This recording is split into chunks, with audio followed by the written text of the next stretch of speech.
대부분 사람들이 남이 해준 얘기를 골시골대로 적거든요. 그러면 필기예요. 그건 기록이 아니에요. 근데 질문하면 생각이 달라져요. 인생의 경쟁 틀을 자기만의 레일로 만들어야 된다고 생각해요. 그리고 지금 시대는 자기 직업, 자기에 대한 근본적인 질문, 나에 대한 재정의가 필요한데 그거를 해줄 수 있는 건 AI가 아니거든요. 전 기록이라고 생각해요. 기록하면 자기가 누군지를 알게 되거든요. 앞으로는 기록하는 사람은 AI를 컨트롤할 수 있다고 생각해요.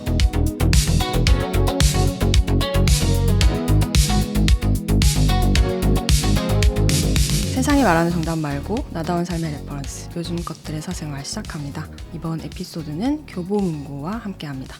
안녕하세요 여러분, 요즘사 스토리파인더 혜민입니다. 가끔 남들의 화려한 성취나 특별한 재능을 보면 내 삶은 너무 작고 평범하게만 느껴질 때가 있죠. 나에겐 딱히 내세울 무기도 대단한 배경도 없는데 나만의 고유한 길을 찾을 수 있을까 하는 막막함이 들기도 하고요. 그래서 오늘은 특별한 재능이 없어도 나만의 고유한 삶을 만들 수 있을까라는 질문에 답을 해주실 선배 한 분을 모셨습니다. 오랜만에 돌아온 요즘 선배 시간인데요. 그러면 선배님과 인사를 나눠보겠습니다. 안녕하세요. 안녕하세요. 백희성입니다. 반갑습니다. 네, 반갑습니다. 네. 일단 처음 뵙는 분들도 있으니까 살짝 소개를 좀 부탁드릴게요. 네, 안녕하세요. 저는 소설 쓰는 건축가 백희성입니다. 건축가인데 왜 소설을 쓰는지에 대한 얘기도 많이 물어보시는데 오늘 가지고 온 책이 아마 그 대답을 좀 해주지 않을까 생각하고 있고요. 쓰는 사람이라는 기록에 관한 이제 책인데요. 보통은 이제 기록에 관한 책이 기록 중요해요, 기록해야 돼요, 뭐 이런 책들이 엄청 많잖아요. 저도 그런 책들 많이 봤고, 근데 그런 책들이 아니라 옛날에 썼던 정말 쓰레기 같은 이상한 얘기들을 적어놓은 한 구절이 나중에 어떻게 아이디어가 되는지 그 과정들을 좀 보여주는 그런 기록에 관한 책을 좀 썼어요. 네. 또 한편으로는 많은 분들이 물어보시는 게 왜 건축가가 기록 관련된 내용을 썼냐라고 물어보시는데, 약간 제가 이제 대학교에서 학생도 가르치다 보니까 학생들이 많이 물어보더라고요. 그러니까 도대체 어떻게 기록을 해야 되냐. 근데 그런 것들을 하나부터 10개까지 다 설명할 수가 없어서 고민 끝에 기록에 관련된 속살을 다 드러내서 다 까서 보여줄 수 있는 내용을 써야겠다.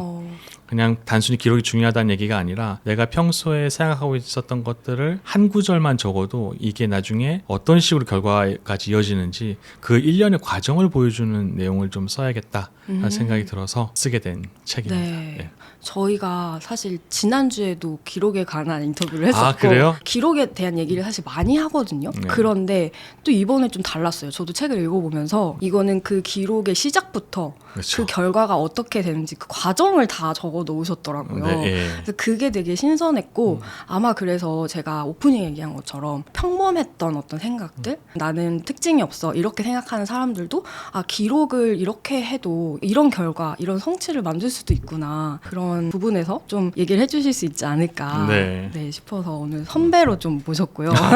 알겠습니다. 네. 네, 일단은 간단하게 뭐 소설 쓰는 건축가입니다 라고 하셨는데 제가 찾아보니까 이력이 진짜 독특하시더라고요. 네, 많죠. 직업이 좀 많은 편이죠. 네. 아시아인 최초로 프랑스에 있는 유명한 건축상을 또 수상을 하셨었다. 네, 좀 운이 좋았었죠. 네. 아시안이 한 번도 못 받았던 거죠. 네.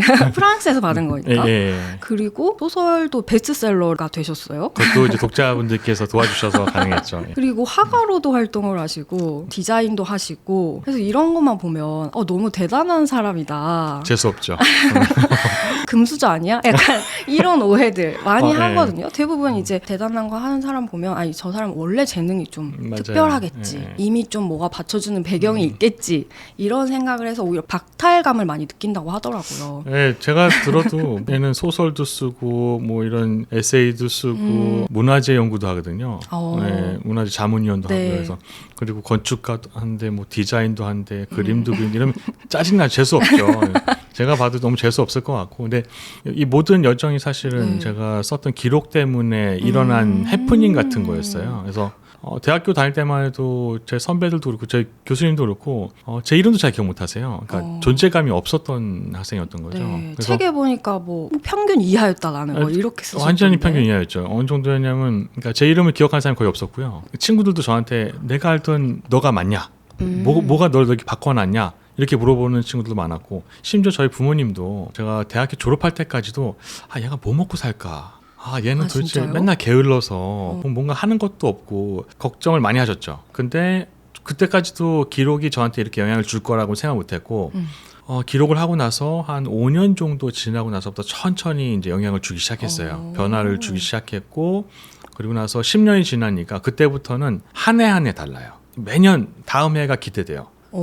다른 일들이 일어나는데 아, 진짜. 네, 근데 거짓말처럼 노트 안에 있는 내용들이 일어나요. 우리가 사실 실제로 보고는 있지만 자신의 모습을 볼 수는 없거든요. 뭐 거울로 볼 수 있다고 하지만 굴절률이 완벽한 거울은 세상에 존재하지 않기 때문에 나는 볼 수가 없고 내 목소리도 밖에 부딪혀서 돌아오는 반사음을 귀로 듣는 거거든요. 그러니까 가만 보면 눈도 귀도 그러니까 말도 그렇고 다 밖으로 있어요. 그러니까 결국엔 내 안에 있는 나를 찾기는 진짜 어렵거든요. 근데 저는 말로 하고 적는 행위가 내 안에 있는 잠들어 있는 백희성한테 사인을 보내주는 거라고 생각해요.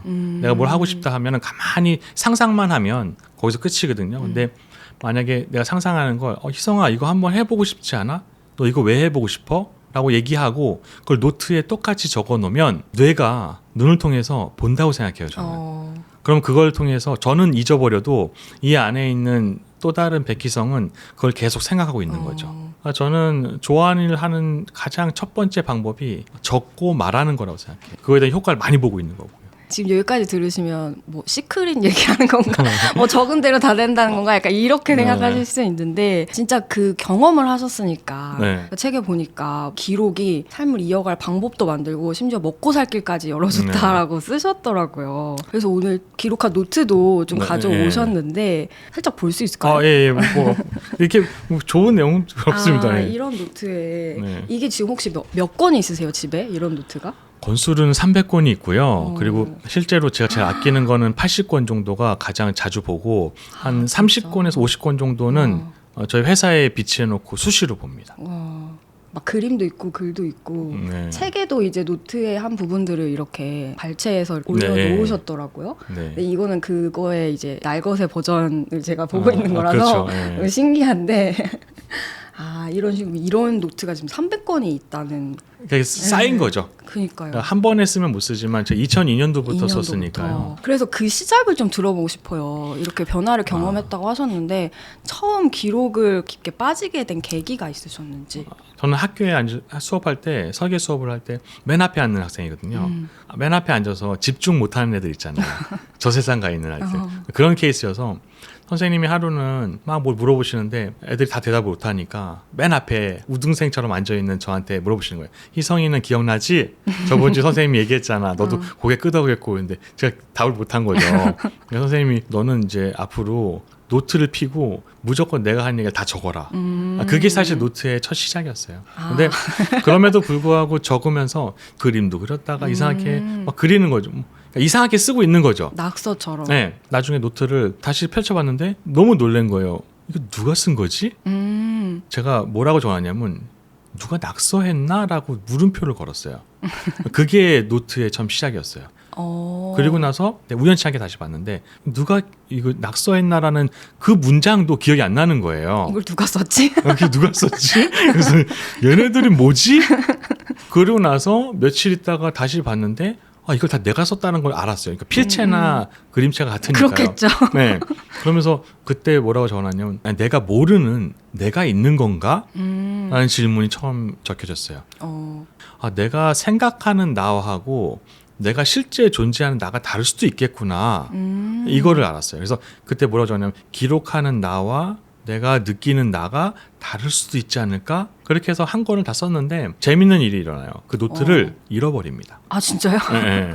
근데 저는 이게 제 인생의 가장 중요한 터닝 포인트 중에 하나라고 생각해요. 그 노트를 대학교 도서관에다 꽂아놓고 다른 책을 빼서 보다가 놓고 가버린 거예요. 근데 못 찾았어요. 잊어버렸으니까 찾아주면 뭐 술 사주겠다 뭐 별거 다 적어놨는데 못 찾았는데 그게 저한테는 너무너무 큰 결핍으로 온 거예요. 내가 써놓은 건데 너무 아깝다라는 생각이 들어서 근데 그때부터 새로운 노트를 사면 반드시 연락처를 적어놓고 분실하면은 찾아달라고 적어놓고 그 다음부터 폭발적으로 쓰기 시작했어요. 그러니까 처음에는 진짜 별것도 아니었죠. 그냥 단순히 기억도 잘 못하는 수업을 잘 못 따라가는 학생이 선생님이 강압적으로 넌 적어 라고 했는데 적으면서 이상한 걸 발견했고 그러면서 적는 게 즐거워지기 시작했던 거죠. 근데 그렇게 기록을 시작을 하면서 그때 20대 때 나는 뭐 편견이 이하다 뭐 이런 시선도 받고 스스로 그렇게 생각했는데 기록을 하면서 그러면 그런 것들을 많이 좀 개선하고 달라지는 걸 느끼셨던 건가요? 처음엔 개선되지 않았죠. 전혀 개선되지 않았고 그냥 멍 때리고 전 설계 점수도 안 좋았어요. 친구들 막 다 A플 맞으면 전 B 플러스 뭐 D도 맞았고 그런데 건축하는 거 신기하죠. 근데 어쨌든 그때는 어땠냐면 외로웠어요. 외로웠고 노트가 저한테는 약간 친구가 되어줬던 것 같아요. 진짜. 약간의 위로를 받은 것 같아요. 부모로부터 인정받지도 못하고 선생님으로부터 인정받지 못하고 친구들로부터 선배들로부터도 인정받지 못했던 백희성이라는 그 친구가 돌파구가 없었던 거죠. 근데 노트에 적어놓을 때 보면은 그래도 이유가 있거든요. 졸고 멍 때리는 이유가 나는 공상하는 게 좋아서 이렇게 적어놓으니까 위로가 되는 거죠. 그래서 그 위로가 됐고 그 잊어버린 결핍이 폭발해서 그걸 많이 적게 된 것 같아요. 그렇게 적어가면서 아까 말씀하신 변화들 삶이 이렇게도 바뀔 수 있구나를 이제 나중에 경험을 하게 되신 건데 책에 보니까 재능은 타고나는 게 아니라 기록을 저축하는 거다. 기록으로 이렇게 저는 지금은 썼어요. 그렇게 생각해요. 왜냐면 저는 재능도 진짜 없는 학생이었거든요.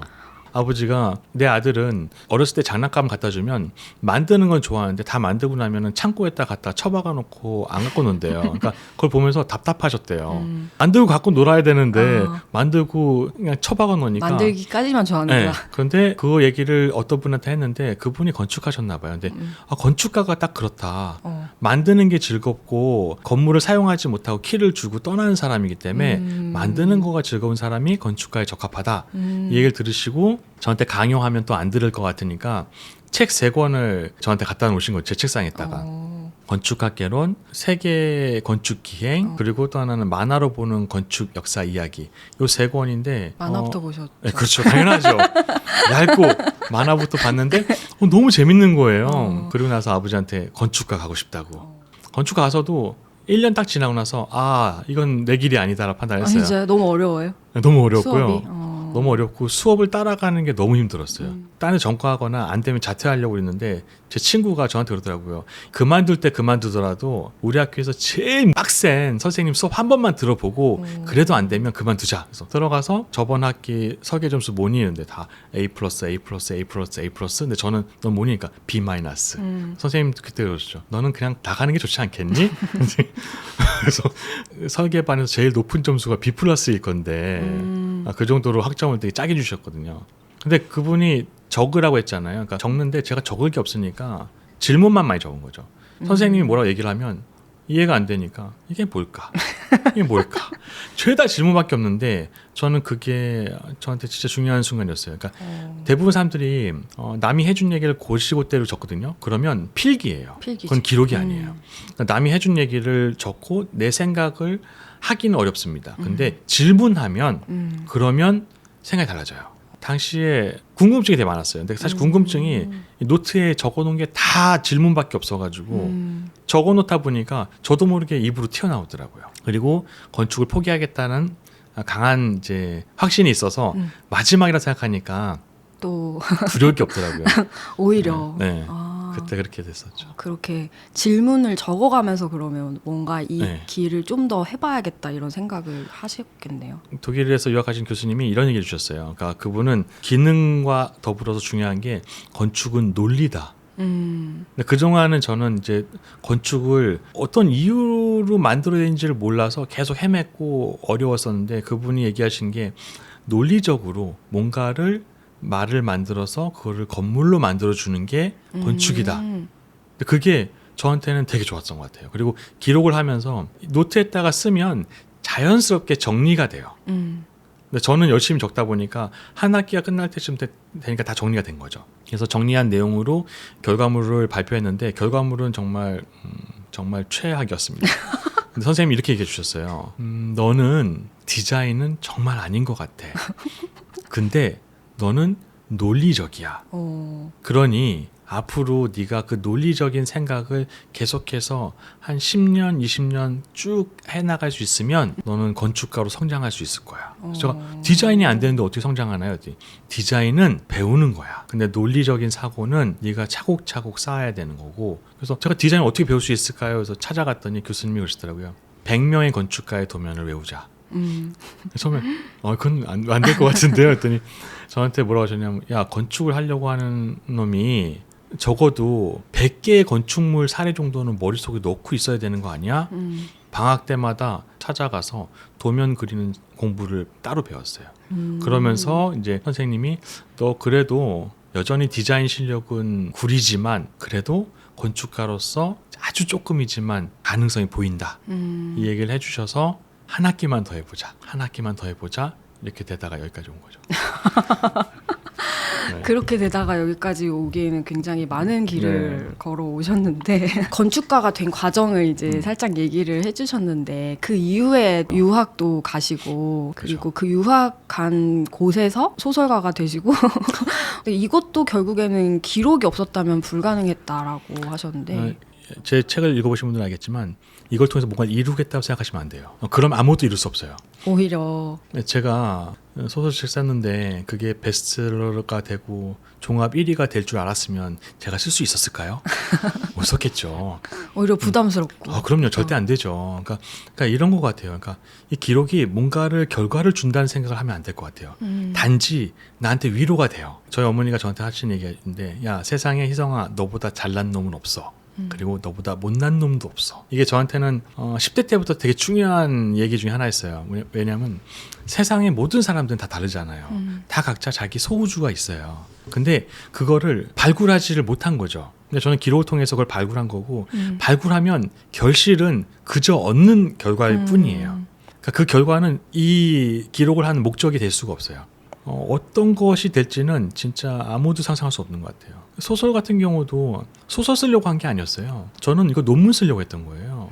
몸이 좀 아파가지고 회사에 휴직계를 내고 가만히 쉬니까 또 언젠가는 한국에 돌아가야 되고 뭔가 뭘 가지고 돌아가지 하는데 제가 전통건축을 전공했잖아요. 네. 그러니까 파리의 오래된 고택들을 한번 조사해볼까? 샌드강변 앞에 시대섬에 어떤 중절모 쓴 노인이 문을 열고 나오는데 문도 큰 문을 천천히 열고 나오는데 중절모도 좀 되게 특이한 중절모여서 약간 그 프랑스 시민혁명 시대 사람 같은 거예요, 느낌이. 근데 그 순간이 약간 클로즈업 되면서 와, 저 사람은 어떤 집에 살고 있는 거지?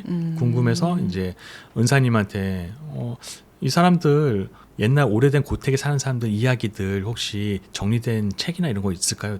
그런 거 없다는 거예요. 그러니까 제가 원한 건 뭐였냐면 그 집이 그냥 몇 년도에 만들어졌고 이런 게 아니라 그 집이 누가 살았고 어떤 이야기가 있었고 누가 뭐 예를 들면 기요틴에 목이 달아났고 누군가 되게 애절한 사랑을 했는데 이러지 못했고 이런 얘기가 너무 궁금했고 그런 것들 때문에 집을 이렇게 지었고 이런 게 궁금했던 거예요. 왜냐하면 한국에서는 그런 것들을 제가 연구하고 조사했거든요. 그러다 보니까 분명히 파리도 있을 거다. 근데 찾아보려 했는데 선생님이 없대요. 그때 속으로 쾌재를 불렀죠. 없으면 내가 처음 자료를 이제 찾기 시작했고 그걸 모아서 논문으로 쓰려고 했는데 이분들한테 이제 칭찬받으려고 제 선생님 인터뷰 주신 거 논문으로 썼어요. 이제 거의 90% 완성됐을 때 보여드렸는데 우리 집 가십거리로만 떴다고 엄청 욕먹었어요. 그러니까 파리 시민들은 이해가요. 파리가 관광소가 아니에요. 사는 곳이죠. 사는 곳이죠. 그래서 올림픽 할 때도 인터뷰에서 오잖아요. 제발 오지 마세요. 집에서 올림픽을 집에서 보는 거예요. 오지 마세요. 왜냐하면 오면 뭐 물가도 오르고 사고에 테러 위험까지 너무 싫으니까. 그러니까 이분들한테는 이게 가십거리처럼 논문이지만 나가면 어떻게 소비될지 모르고 우리 집을 두들길 거고 자기 너무 싫은 거예요. 그래서 선생님이랑 고민 끝에 익명성을 보장할 방법에 대해서 같이 얘기하고 하다가 소설이라는 장르가 떠오른 거죠. 그래서 저는 사실 소설 쓰려고 했던 게 아니에요. 이 논문을 세상에 공개할 방법이 소설이라는 장르의 방법밖에 없었던 거죠. 그래서 쓴 거였었고 처음엔 나왔을 때는 정말 거지 같은 글이었어요. 그거 봤어요. 친구가 엄청 악평을 친구가 쓰레기 같다고. 그 친구가 저한테 건축가 백희성이 프로젝트를 하다가 잘못됐다 판단되면 어떻게 하냐. 그래서 고쳐서 하면 되냐. 완전히 망했을 때 그러니까 그렇대요. 그럼 다시 해야지. 왜 다시 하냐. 다시 하는 게 빠르니까. 글도 똑같지 않겠니. 다시 쓰라고? 다 쓴 다음에 문제점 보고 덮어버리고 폐기하는 거예요. 다시 쓰는 거예요. 처음부터. 그렇게 8번인가 썼어요. 근데 친구가 저한테 그러더라고요. 소설 같다고. 이제서야. 그리고 나서 2번 더해서 한 10번 정도 채워가지고 이제 한국에 있는 출판사에 보냈는데 아시는 편집장한테 보냈는데 바로 책으로 내주셨죠. 그게 이렇게 압축해서 말했지만 거의 10년이 걸린 프로젝트라면서요. 네, 그렇죠. 사람들이 대체 무슨 기록을 하길래 라는 생각을 하실 것 같은데 책을 보시면 알 수 있습니다. 일단은 그래 보통은 건축을 하고 뭔가 이런 일을 하게 됐으면 영감이 왔을 때 적나 뭐 아이디어를 적나 아니에요, 하실 전혀. 텐데 보니까 오히려 뭐 짜증나고 부정적인 감정 이런 것들을 또 많이 적으신다고 이렇게 했을 때 좀 창의적인 아이디어 오히려 나온다 이러셨는데 저는 막 영감이 떠올라서 뭔가 적었다. 음. 그건 그 사람 천재여서 가능한 거고 생각하고요. 일반적으로는 뭔가 영감이 떠올라서 뭔가 아이디어가 만들어졌다. 이건 저는 죄송합니다. 개구라라고 생각합니다. 절대 존재할 수 없는 생각이라고 생각하고요. 대신 뭔가 아이디어가 떠올랐을 때 적긴 하죠. 근데 그 아이디어를 떠올랐으면 적어서 발전시키면서 문득 생각을 해봐요. 이게 진짜 아이디어가 번뜩여서 만들어진 걸까? 예전에 적어놓은 뭔가가 나한테 머리에 심겨져서 그게 발동한 거 아닐까? 그래서 옛날 걸 막 찾아보는 거죠. 찾아보다 보면 소름 돋게 소스가 있어요. 거기서 시작해서 저도 모르는 사이에 계속 발효된 거죠. 그래서 제가 이제 서울에 8일 왔다 갔다 하다 보니까 시차가 한 7시간 정도 차이가 나거든요. 그러다 보니까 잘못 시차 적응이 되면 한 달 내내 고생해요. 잠을 자려고 해도 못 자거나 깨버리면 다 엉망이 돼버려요. 정말 예민한 상태로 정말 모든 걸 다 꺼버리고 딱 자는데 발코니에서 띵띵띵 하는 소리가 나는 거예요. 저 미쳐버리겠더라고요. 그래서 창문 열어봤더니 발코니에 이제 지붕이 있는데 그 사이로 아슬아슬하게 그 난간이 스테인이었거든요. 스테인레스 죄송합니다. 스테인레스 전문 용어죠. 석이 빈 거기를 치니까 땡땡땡 소리 나니까 너무 짜증이 나서 막 발로 차고 막 진짜 소리도 질렀어요. 짜증나가지고. 예. 그것 때문에 이제 한 달 동안 바보 됐죠. 계속 꼬박꼬박 졸면서. 잠을 못 자니까. 예. 그래서 근데 제가 그 짜증나고 욕하고 화낼 때 무조건 노트에 기록을 했어요. 왜 했냐면 제가 한두 달 정도 기록을 안 한 적이 있었어요. 근데 그때 무슨 일이 있었냐면 너무 미운 애가 하나 있었어요. 걔 험담하느라고 기록을 안 했어요. 근데 이게 어떤 거냐면 이거 진짜 생각보다 무서워요. 내가 뭔가 싫어하거나 짜증나는 걸 계속 반복해서 얘기하잖아요. 속이 풀리는 것 같아요. 근데 머릿속에서는 그걸 들어요. 그 생각밖에 안 나요. 아무런 다른 생각이 들지 않아요. 질문도 생기지 않아요. 그걸로 다 채워져 버린 거예요. 네, 그래서 부정적인 생각이 진짜 무서운 거구나 라는 생각을 했어요. 그리고 남을 험담하거나 욕하는 게 나한테 칼질하는 걸 수 있겠구나. 그래서 부정적인 생각은 진짜 피해야겠다. 그래서 내가 짜증나거나 뭔가 화가 나는 일이 있으면 그러면 이제 그걸 적는 게 이제 몸의 습관으로 만들었죠. 그냥 혼자 생각하는 게 아니라 적어서 네. 여기 바깥에 내놓는. 그러나서 시간이 지난 다음에 사교 모임 같은데 초대돼서 가면 거기도 이제 와이파이가 잘 안 연결돼 있는 경우가 많아요. 안 터져요. 근데 저 초대한 친구가 오지도 않았어요. 저는 모르는 사람들이랑 같이 있는 거잖아요. 가다가 노트가 있길래 노트 펼쳤는데 하필이면 밖에 비도 오고 그래서 사람들한테 한마디만 걸어보고 그냥 대꾸 안 해주면 가야지라고 했는데 그냥 슬쩍 밖에 비도 오고 그러는데 빗방울 참 저는 좀 짜증나요. 네. 그랬더니 어떤 분이 왜요? 난 너무 좋은데 이렇게 시작된 거예요. 왜요? 난 저거 없으면 못 살아요. 굶어 죽어요. 뭐 하시는 분인데요? 농사 짓는데요. 그냥 물 주면 되잖아요. 나중에 얘기 들어보니까 여의도 면적 8배 땅을 경작하신대요. 농약은 뿌릴 수 있대요. 근데 비는 안 된대요. 그러니까 그런 분도 있고 어떤 분은 뭐 비가 아름답다 뭐 여러 가지 얘기를 듣다 보니까 가만히 노트를 보는데 짜증나는 빗방울 소리의 문장이 딱 걸렸어요. 그래서 빗방울하고 소리를 딱 끊어보니까 빗방울은 소리가 없더라고요. 소리는 마찰음이구나. 빗방울 떨어져서 울리는 마찰음이니까 이 마찰음을 바꿔볼까? 두들기는 것 중에 아름다운 소리가 나는 게 뭐가 있을까? 그래서 고민하다가 실로폰을 생각했죠. 갑자기. 그래서 실로폰 만들어. 그것도 이제 갑자기는 아니고 좀 다른 게 있을까? 두드리는 것 중에 좋은 게 없을까? 이렇게 적어놓은 거예요. 계속 그거를 적고 적으면서. 네.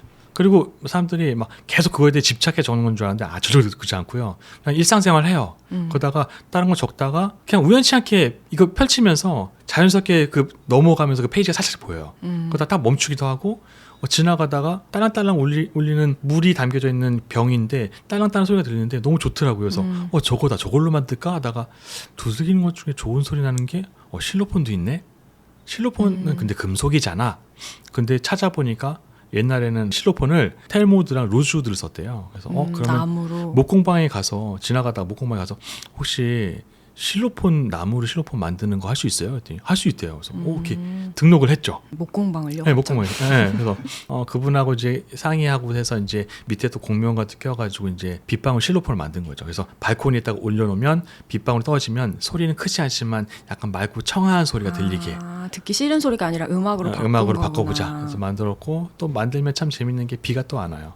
팔이 비가 안 오거든요. 그래서 한 달 동안 비가 안 오니까 또 잊어버렸어요. 잊어버리고 있다가 그날은 그냥 비가 와서 갑자기 빗방울 실로폰이 기억이 나서 진짜 우사인 볼트처럼 뛰어 들어갔어요.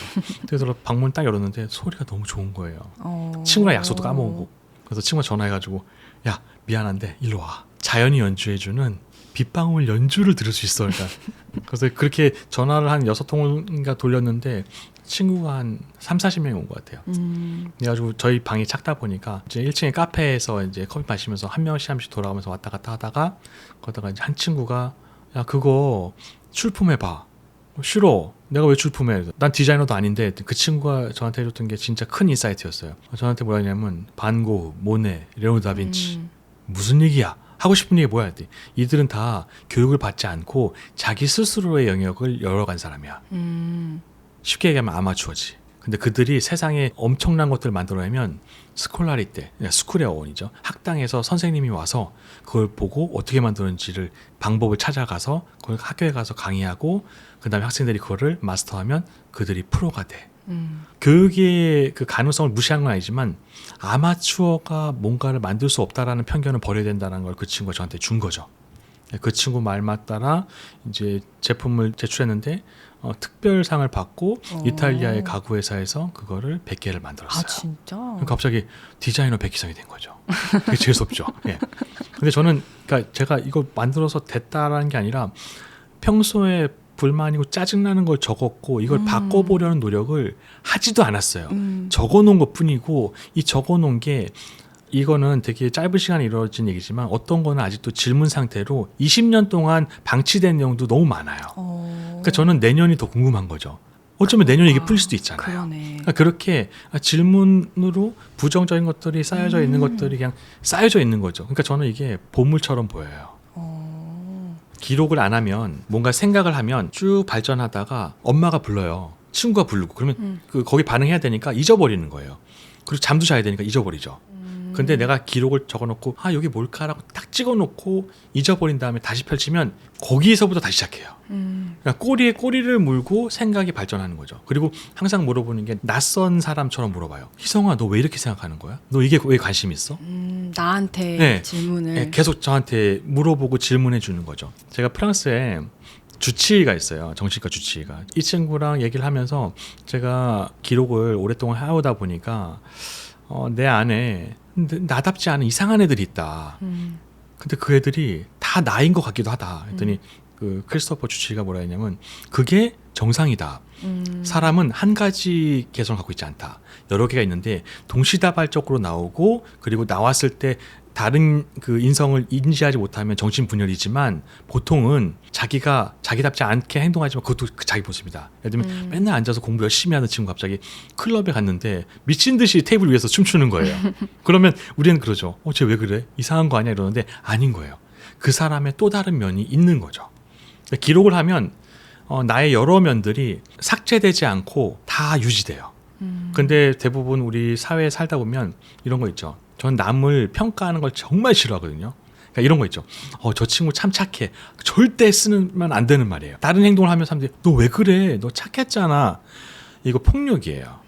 절대로 사람을 평가하면 안 된다고 생각해요. 근데 그 평가를 안 받을 수가 없죠. 하지만 기록을 해놓으면 남들이 평가를 뭐라고 하든 그게 내가 아닌 걸 알거든요. 대신 노트를 보면 기록을 보면 백희성의 요런 또라이 같은 백희성 요거 있지. 그걸 이제 유지해 가는 거죠. 그러다 보니까 이 각자의 개성에 맞는 애들이 있고 이 개성에 맞는 성격들이 어떤 순간에 발현되는지도 알게 돼요. 음악이 그 반응하게 하는 친구도 있고 약간 주변 환경이 반응해서 나의 그런 기질이 나오게 하는 것도 있고 그러니까 저는 그 기질들을 꺼냈을 수 있게 된 거죠. 그렇게 되면 다양한 다른 프로젝트나 다른 미션, 다른 업역에 들어섰을 때 거기에 맞는 백희성을 적용해 볼 수 있는 거예요. 저는 그래서 기록이 저한테는 인생의 거의 전부예요. 그래서 저는 이 기록을 모두가 했으면 좋겠어요.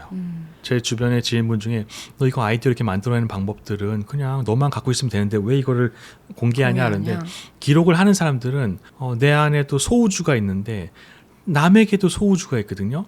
근데 그걸 너무 보고 싶어 해요. 왜냐, 내가 갖고 있는 소우주를 아무리 파도 한계가 있는데 남하고 교감할 수 있으면, 남도 기록해서 자기 우주를 드러낼 수 있는 사람이 있으면 그 사람이랑 교감하면 얼마나 재밌는지 몰라요. 저는 많은 사람들이 기록해서 자기 우주를 드러냈으면 좋겠어요. 그럼 저도 그걸 영향을 받을 수 있거든요. 그래서 그걸 좀 얘기해 주고 싶어서 사실은 쓰게 된 것도 있죠.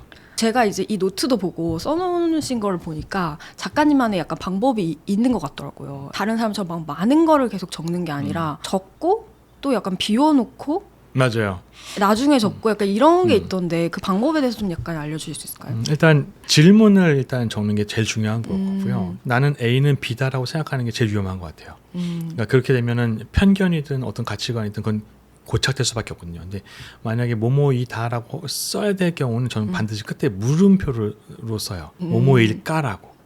일부러. 그러니까 질문을 해놓고 하면 눈으로 뇌가 보잖아요. 네. 그러면 머리도 그걸 단정하지 않아요.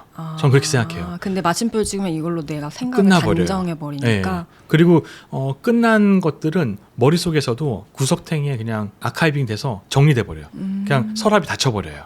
근데 물음표를 적어놓으면 서랍이 닫혀지지 않은 상태, 열려있는 상태로 있는 것 같아요. 질문을 적고 그 다음에 다른 사람처럼 또 질문해보기도 하고, 그 다음에 반드시 질문으로 끝난 약간 생각해볼 만한 거리들이 있으면 저는 한 2페이지 정도를 비워놔요.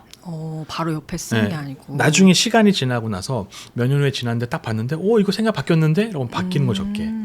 제가 파울로 코엘료를 되게 좋아하는데 하루는 이렇게 적어놨어요. 꿈꾸는 자는 길들여지지 않는다. 너무 아름답잖아요. 그러고 나서 한 5년인가 지난 다음에 그 밑에다 뭐라 적었냐면, 그런데 꿈은 어떻게 꾸는 거야? 꿈만 꿔도 되는 거야? 꿈이랑 길들여진 게 무슨 상관이야? 생각이 바뀌기 시작해요. 저는 그 생각들이 바뀌는 그 시점에 기간들이 있잖아요. 네. 그 사이의 기간들에 적혀져 있는 기록들을 보면 제 가치관을 바꾼 것들도 찾을 수가 있다고 생각해요. 저는 그게 너무 중요하고, 배우고 학습하는 게 본능이기 때문에 뭐든지 배우면 결론이 나요. 결론을 나지 않게 하는 게 진짜 어려워요. 근데 그거를 계속 열린 결말로 계속해서 꼬리에 꼬리 물듯이 적을 수 있으면, 제가 생각했을 때는 세상 사람들은 모든 직업을 할 수 있을 거라 생각해요. 특히 지금같이 AI 시대라고 생각하면 앞으로는 기록하는 사람은 AI를 컨트롤할 수 있다고 생각해요. 파리에 사진기가 처음 나왔을 때 샌드강에 자살하는 화가들이 엄청 많았어요. 당시에 예술이기 이전에 기록이었어요. 사진이 있기 전에 그림이 기록이었죠. 성경의 네, 이야기들을 기록물로 만들고 왕이나 권력자들의 이야기들을 풀어서 보여주는 약간의 스토리텔링 있는 기록물이었는데, 사진이 그걸 대신해 주니까 거기에 충격받고 자살한 거죠. 근데 그때부터 사람들은 고민하기 시작합니다. 예술가들은, 화가들은. 그림이 뭘까? 그린다는 행위가 뭘까? 예술이 뭘까? 저는 그게 지금의 현대 예술을 만들었다고 생각해요. 그러니까 다시 말해서 지금의 시대에는 결국에는 자기 직업, 자기에 대한 근본적인 질문, 재정의가 필요하고, 직업에 대한 재정의, 그리고 나에 대한 재정의가 필요한데, 그거를 해줄 수 있는 건 AI가 아니거든요. 전 기록이라고 생각해요. 기록하면 자기가 누군지를 알게 되거든요. 그러면 어떤 식으로 살아야 되는지도 알 수 있을 거고, 기록의 가장 궁극적인 마지막 맛은 행복인 것 같아요. 행복이 바깥에 있질 않아요. 바깥에 사람들이 박수 쳐주는 게 행복하면 그 박수가 없어졌을 때는 절망으로 오거든요. 근데 저는 사실 책을 내고 나서도 얘는 제가 낳은 아이지만 자기 인생 살아간다고 생각해요. 그래서 전 관심이 없어요. 어떻게 되든. 출판사에서는 죄송한 일이지만 하지만 저도 최대한 노력을 하지만 얘가 잘 되고 안 되고는 내 역할이 아닌 거예요. 그냥 그 시대고 그 시대에 맞는 사람 독자들의 반응인 거지, 거기에 제가 매달리면 그건 노력해서 되는 것도 아니잖아요. 그럼 제가 불행해지는 거죠. 궁금한 게 직업이 되게 여러 개이시잖아요. 그래서 다양한 거를 막 이렇게 벌리기도 하고 맞아요. 요즘에 또 친구들이 고민인 게 되게 다양한 관심사가 많은데 근데 막 이거 하다 말고 또 이거 하다 말고 이게 괜찮나? 나는 왜 한 길을 못 파지? 막 이런 고민을 하는데 좀 많이 여러 길을 파본 사람으로서 좀 한 길 해줄 파면 수 죽는 시대죠.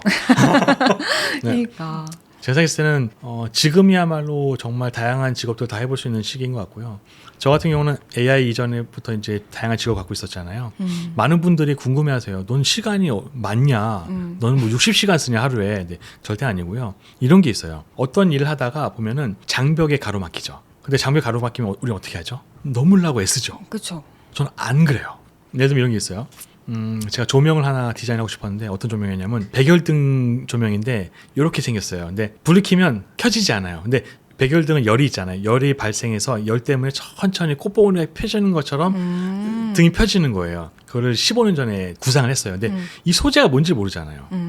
막 신소재부터 찾아보는데 못 찾겠는 거예요. 제 한계로서는. 당시에는 인터넷도 만만치 않았고 뭐 자료 찾아봐도 없고 그러면 저는 벽에 맞닥뜨린 거죠. 네. 그런 경우 어떻게 하냐? 적어놓고 잊어버려요. 그냥 저장만 해놓는구나. 네. 근데 나중에 시간이 지나서 어떤 로봇 공학자분이 만나서 얘기하는데 신소재 얘기를 하는데 막 로봇인데 열이 있으면 열에 의해서 막 반응하는 것도 신소재를 개발했어요. 저 그거 비슷한 거 원하는데 물어봤더니 소개시켜 주셔서 그 제품을 이제 시연을 해볼 수가 있었죠. 뭐냐면 어떤 일을 하다가 새로운 직업이에요. 새로운 미션이고 근데 갔는데 벽이 생겼어요. 넘어보려고 노력을 하죠. 근데 안 돼요. 그러면 적어놓고 묻어두는 거예요. 그러면 시간이 지나면 누군가가 크레인 가져와가지고 저를 딱 집어서 쭉 끌어올려서 넘겨줘요. 인생이 이래요. 굳이 어떤 걸 노력해가지고 넘을 수도 있지만 넘을 수 없을 때 포기하는 게 아니에요. 묻어두는 거예요. 그러면 때가 되면 그 묻어둔 게 드러날 타이밍이 와요. 근데 우리는 잊어버리죠. 근데 기록해 놓으면 잊어버리지 않게 되죠. 사실 10년 동안 소설을 쓴 게 아니에요. 10년 동안 다른 것도 많이 했어요. 그렇죠. 그냥 시간이 10년 지난 거예요. 그렇게 보셔야 돼요. 여기까지 해놓고 또 뭔가 다른 게 풀리면 그때 또 다시 하고 예. 그때 맞춰서 하고 내가 좀 하고 싶은 거에 또 매진하기도 하고 그러다가 좀 약간 시간이 있는데 한번 들춰볼까 이렇게 가는 거죠. 근데 요즘에는 사람들이 조급하잖아요. 나 빨리 성공해야 되는데 빨리 뭔가 성과 내야 되는데 맞아요. 그런 생각이니까 이거를 묻어두면은 다음에 내가 할 거란 보장도 없고 약간 이런 거에 불안하는 것 같아요. 전 조급함이 사회가 우리한테 주는 사인인 것 같아요. 컨트롤하려고 하는 사인. 조바심이 생기면 어떻게 될까요? 빠르게 찾게 되죠. 그렇죠. 내가 지금 뭘 해야 되는지. 그러면 뭐가 나오죠? 인터넷에 가이드가 나오죠. 내가 토익 점수를 확보해야 돼. 뭘 하라고 이제 답을 알려주니까. 그렇죠. 알려줘. 그러니까 초조하게 만들면 컨트롤이 돼요. 양떼 목장 가보면은 보더콜리가 양들을 어떻게 모르는지 아세요? 초조하게 만들어요. 눈빛으로 진짜? 시선으로 뛰어갈 것처럼 약간 위협을 주면서 코너를 모르는데 그러니까 그럼 애들이 쫙 열지어서 한쪽으로 가거든요. 저도 기록을 하면서 저도 초조함이 왜 없었겠어요. 네. 초조함을 적다 보니까 어느 날 양떼 목장 봤는데 이 강아지를 딱 보니까 강아지가 사회고 제가 양인 것 같은 거예요. 그리고 이 눈빛이 초조함인 것 같고 초조할 필요 사실은 없는데 근데 그렇다고 그 초조함을 버릴 수는 없는 것 같아요. 제가 건축가로 쭉 가다가 갑자기 이제 대기업에 취업이 결정했는데 대학원을 갔잖아요. 네. 그러면 레일에서 같이 뛰고 있었던 동료들이 봤을 땐 저는 바보짓 하는 거예요. 탈선한 거예요. 그쵸. 또 다른 길로 갔는데 거기서 또 뛰는 애들 중에 저는 또 다른 길로 탈선한 거죠. 유학을 간 거잖아요. 그리고 소설도 썼어요.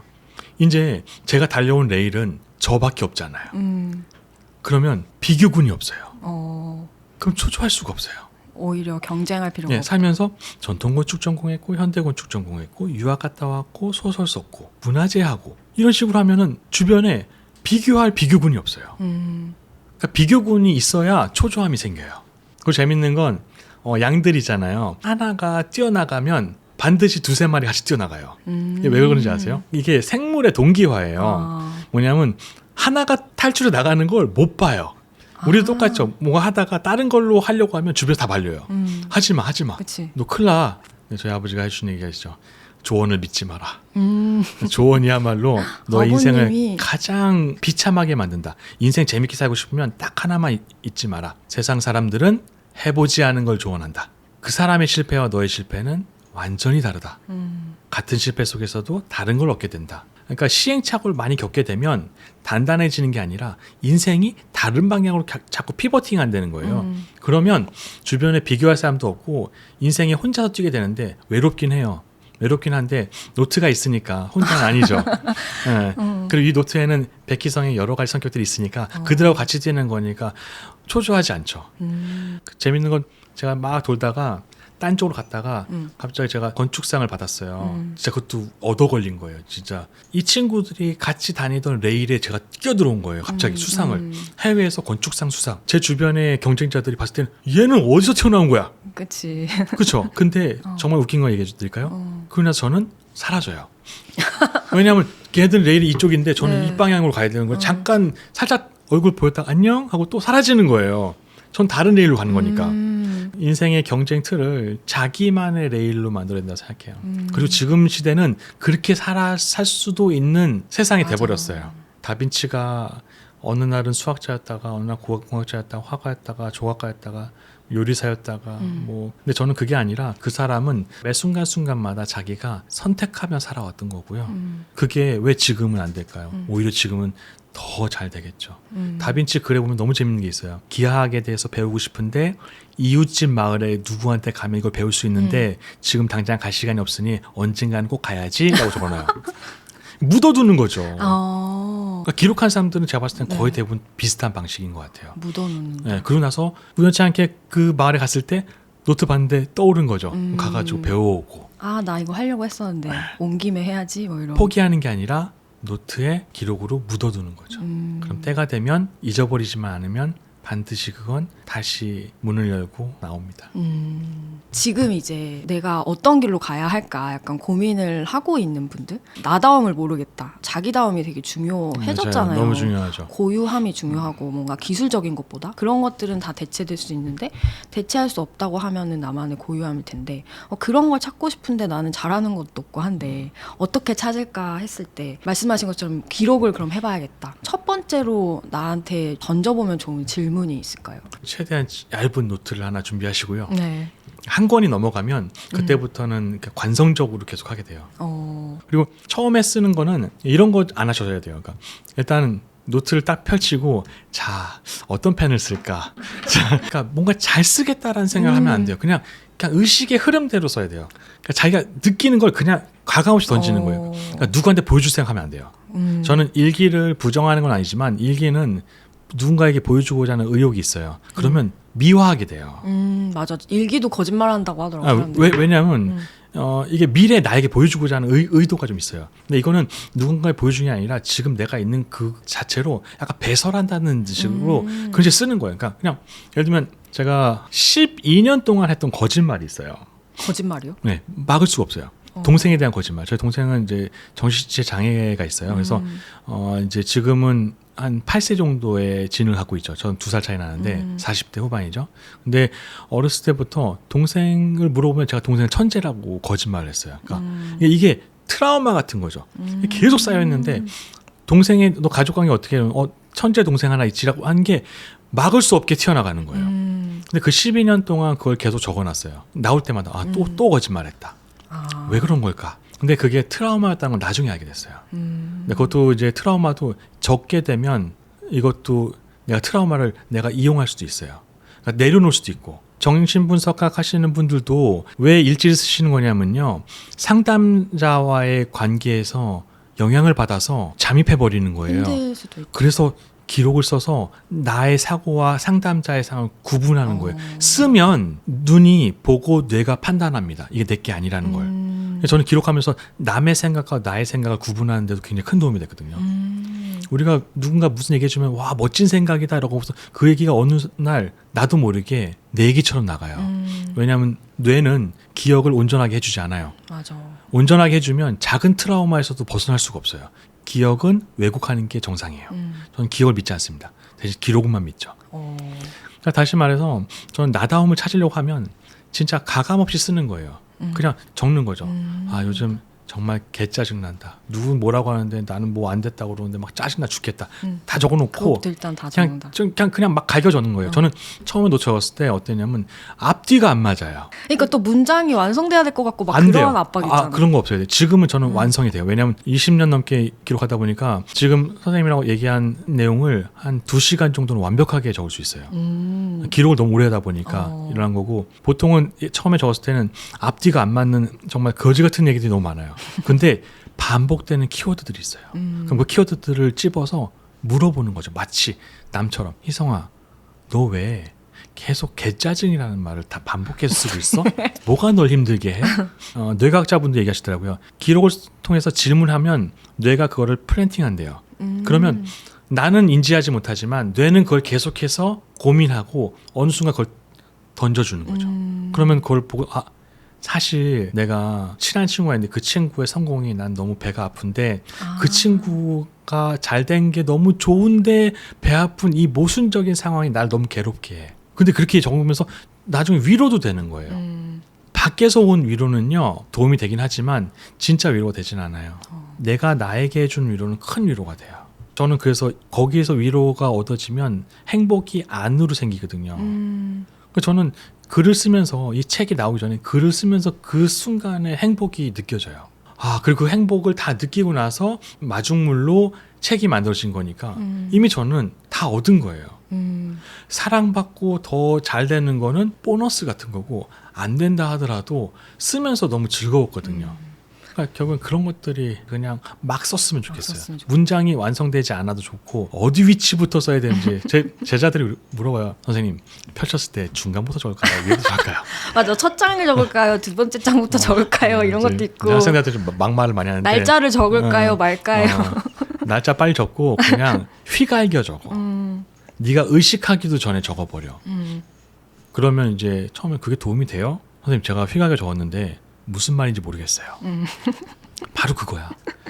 그 모르겠다라는 거는 네가 느끼는 너와 너의 내면이 간극이 있다라는 거지. 그럼 그 간극을 찾을 방법을 물어봐야지.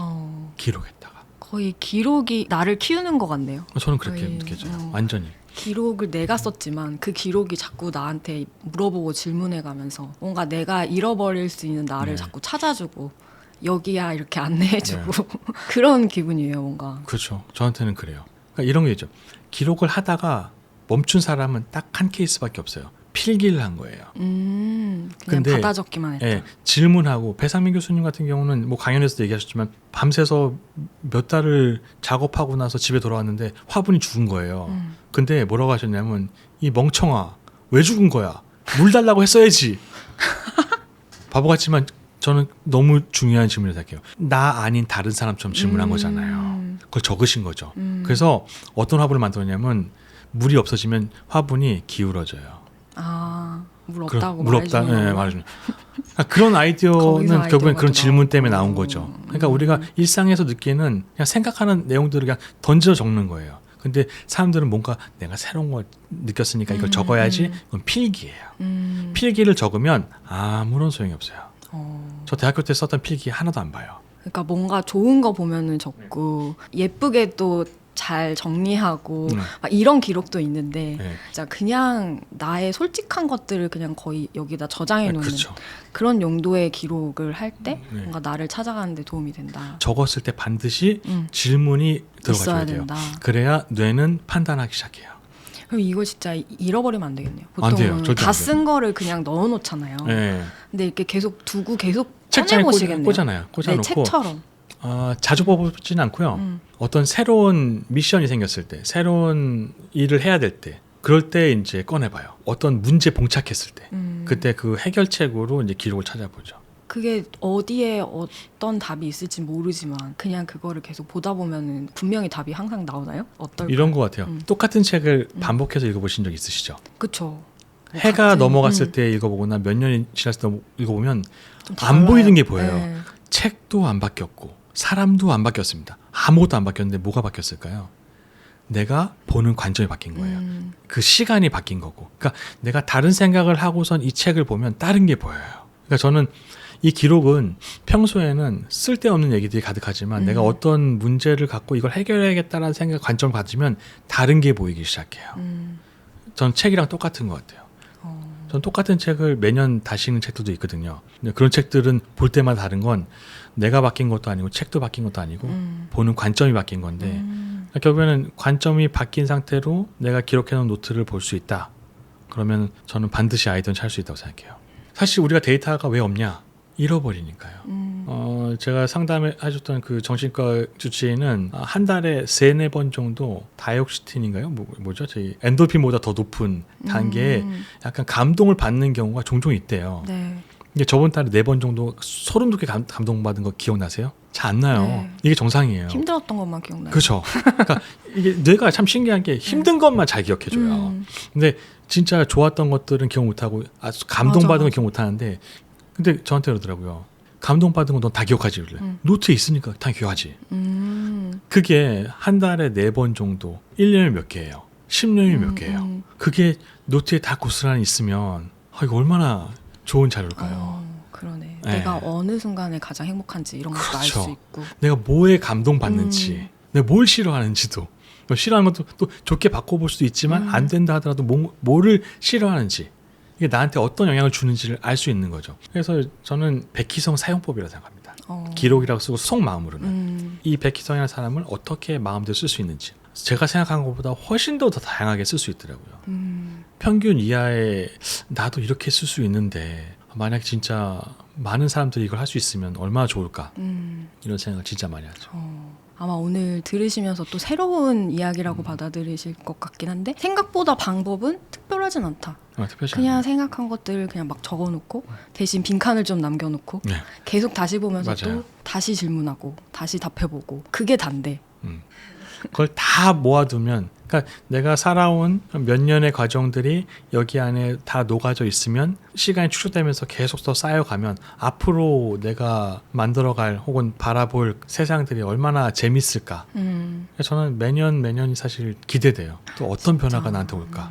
기대되는 그런 40대 50대가 되기 위해서는 열심히 기록을 해야겠다는 생각도 또 드네요. 네. 오늘 또 얘기 들으시면서 이게 되게 인상적이었다. 기록을 통해서 이런 걸 좀 찾아보고 싶다 하는 것들을 좀 댓글로 적어주시면 선물로 작가님의 책을 좀 네. 드려볼까 합니다. 네. 쓰는 사람이 되고 싶은 분들 많이 댓글 달아주시면 좋을 것 같습니다. 저도 한번 오늘부터는 있는 일을 다 쓰거나 잘 정리하는 기록 말고 그냥 막 써보는 거 한번 시작을 해보고 싶습니다. 잘 적을 필요 없는 것 같아요. 네. 좋습니다. 그럼 오늘 이야기는 여기까지 하고요. 요즘사의 지속 가능한 콘텐츠 제작을 응원하신다면 요즘사 멤버십 회원이 되시면 공개되지 않은 콘텐츠도 만나볼 수 있습니다. 그리고 요즘사 콘텐츠는 유튜브 영상뿐만 아니라 애플 팟캐스트, 스포티파이, 팟빵 등에서도 라디오처럼 들으실 수 있습니다. 그러면 우리는 다음 주에도 다른 새로운 인터뷰를 만나고요. 백희성 선배님과 인사를 나누도록 하겠습니다. 오늘 너무 재밌는 얘기 들려주셔서 감사합니다. 고맙습니다. 네.